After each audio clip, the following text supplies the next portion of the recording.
So what I don't know here is what is the warp and what is the weft. So I'm doing all four sides to try and track the shrinkage.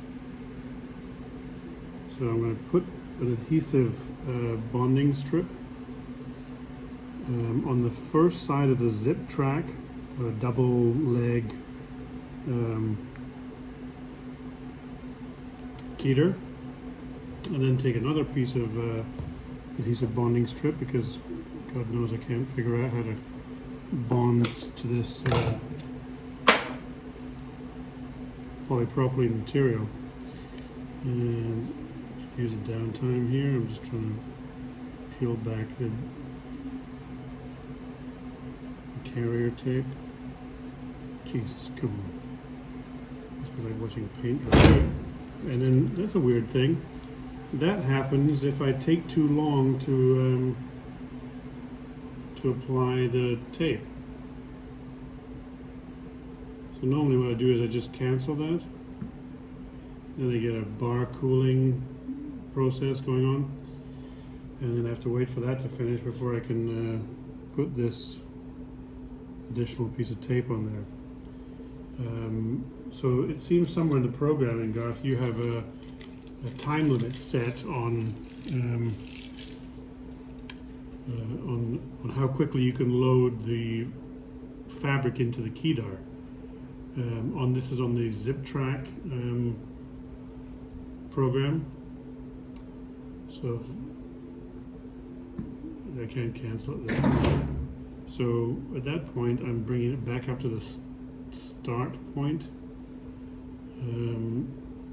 It's going to give me a 10 or 15 second delay, and I can't move on until the bar is cooled, for obvious reasons.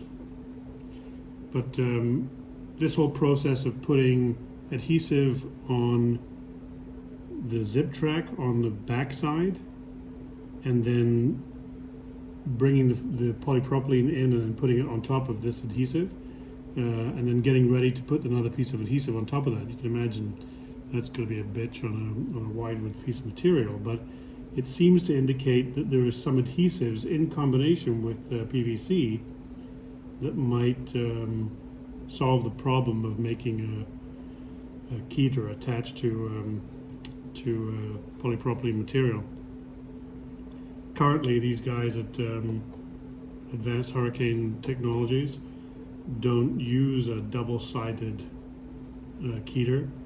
They use a single-sided zip with PVC, like, I have any of it here,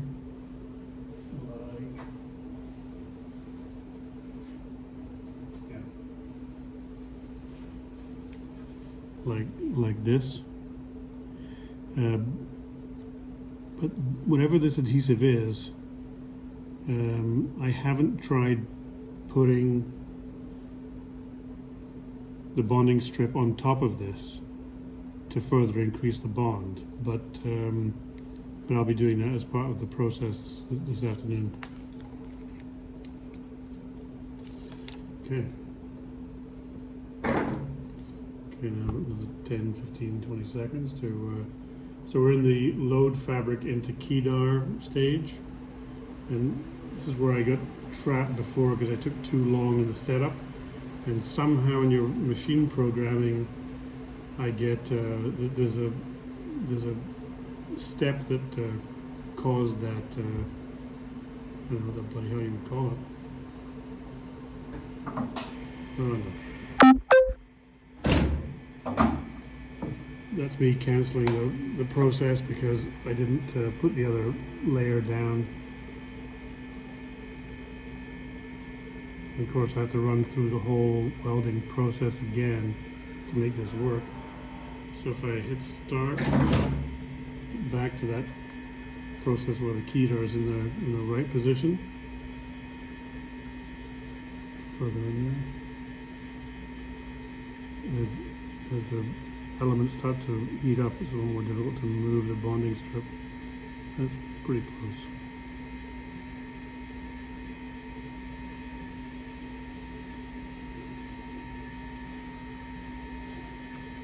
What I'm finding is that there's a different stretch level in the warp than there is in the weft, but I don't know which the warp and the weft is from looking at the construction because I don't have a big enough piece of fabric.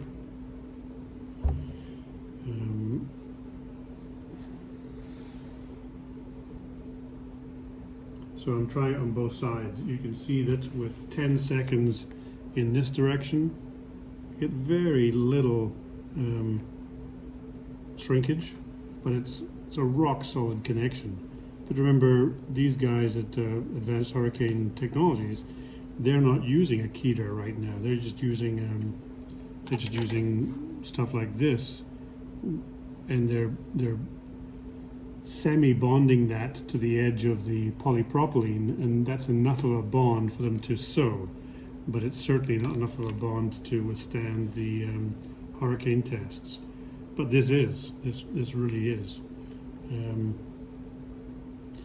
So I'm just testing the shrinkage because when I did some at, here's one at 15 seconds.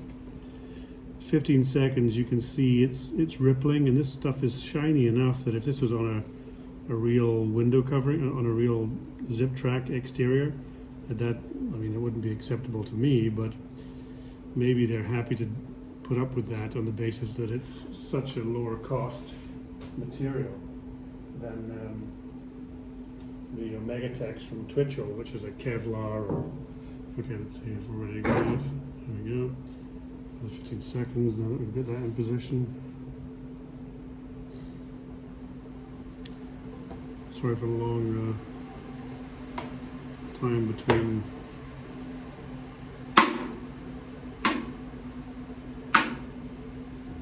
processes, but I'm doing such small pieces that it doesn't really take a lot of time. So, there we go. So at this point, I'm just curious to see what the shrinkage looks like based on these settings. Go back to have a look at, so it's just a 10-second heat weld, but of course the temperature stays for a while. I feel a little bit of rippling right now, but it's not significant. It's just that after temperature that's more the issue, or the cool down time and the continued exposure to heat. So we're in the bar cooling process now. I've got 50 seconds to go. 43 now. 45. So cool time is at 50, and you can see that it's not too bad. I mean, I'd accept that from a production standpoint. Just cooling off the material and then move it around. Yeah, it's still hot.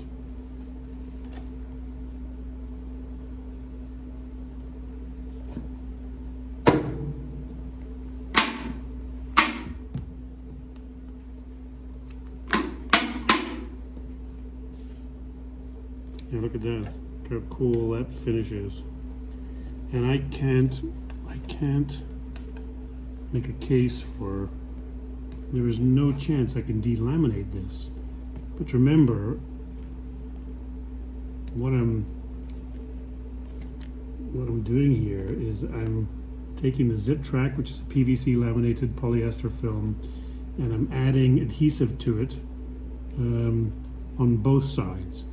And even if I try and peel this here, which is not realistic, you can see the